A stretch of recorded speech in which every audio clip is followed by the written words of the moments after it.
जैसा कि आपको पता है कि मजलिस इत्तेहादुल मुस्लिमीन का जो गठबंधन होना था वो पूरी तरह से सहमति के साथ गठबंधन बन चुका है।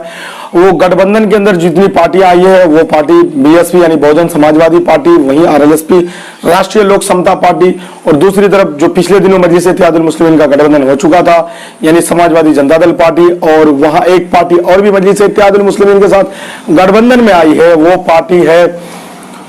पार्टी यूपी के अंदर भी उनकी सक्रिय रहा और दलित पार्टी है जो काफी दलितों की रहनुमाई करती है। ओम प्रकाश राजभर जी की पार्टी है, और वही एआईएमआईएम भी। नाजरीन बता दें कि मजलिस इत्तेहादुल मुस्लिमीन का एक गठबंधन अटूट गठबंधन माना जा रहा है अगर मजबूती के साथ बिहार में चुनाव लड़ ले।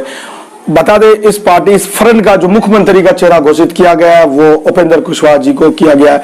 असदुद्दीन अवैसी साहब के द्वारा मुख्यमंत्री का चेहरा घोषित उपेंद्र कुशवाहा को किया गया है।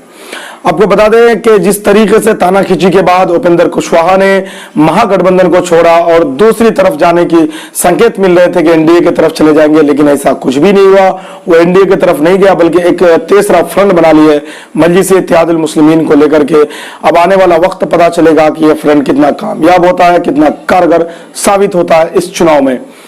और एक चीज खास तौर पे यहाँ देखने वाली बात यह होगी, जब पत्रकार ने सवाल किया बैरिस्टर लाज असदुद्दीन अवैसी साहब से कि आपके प्रदेश अध्यक्ष ने 50 सीटों का ऐलान किया था और असेंबली हलकों का निशानदेही भी कर दी गई थी, उन हलकों में अब क्या करेंगे? तो प्रदेश राष्ट्रीय अध्यक्ष असदुद्दीन अवैसी साहब ने कहा कि अब हम बैठ करके सीट शेयरिंग का मामला हल करेंगे, हम आपस में एक दूसरे से सलाह मशवरा करेंगे, सीटों का तकसीम होगा, कौन कितनी सीटों पर चुनाव लड़ेगी इस पर भी अभी बात होना बाकी है, इस पर भी बात होगी।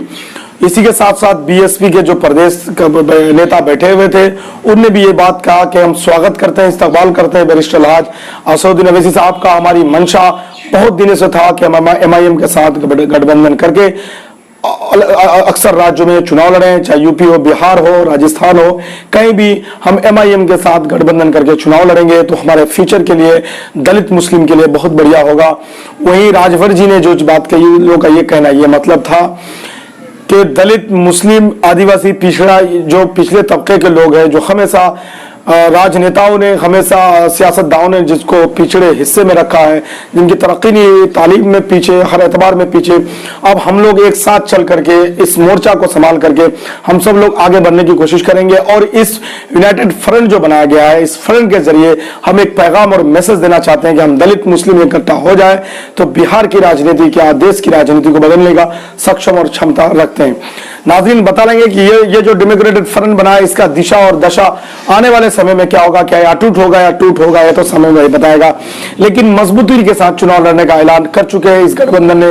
इनका कहना है कि बिहार में हमारा मुख्यमंत्री, जो लोग ये कहते थे कल तक मजलिस इत्तेहादुल मुस्लिमीन का कि क्या आपका सरकार बनेगा, आपका मुख्यमंत्री होगा, क्या आपके मिनिस्टर होंगे, तो पूरी तरह से ऐसे लोगों को मजलिस इत्तेहादुल मुस्लिमीन ने करारा जवाब देने का काम कर दिया है।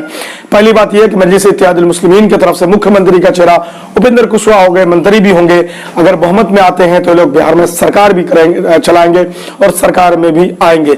अब मजलिस इत्तेहादुल मुस्लिमीन पूरी मजबूती के साथ और इस मजबूती के साथ चुनाव लड़ेंगे। फिलहाल सीमांचल के अंदर जिस तरीके से मजलिस इत्तेहादुल मुस्लिमीन मजबूत है, सीधे तौर पर यह बात कही जा रही है कि मजलिस का मुकाबला एनडीए के उम्मीदवार या चाहे वो भारतीय जनता पार्टी से हो या फिर जेडीयू से हो, जो भी उम्मीदवार हो, सीधा मुकाबला एमआईएम का उनसे हो रहा है। महागठबंधन की जो स्थिति है सीमांचल के अंदर लगभग वो बुझती हुई नजर आ रही है। महागठबंधन में कुछ सही नहीं चल रहा है तो उनके उम्मीदवारों के अंदर अब वो बचा नहीं कि सीधे तरीके से वो सीट निकाले या टक्कर दे सके।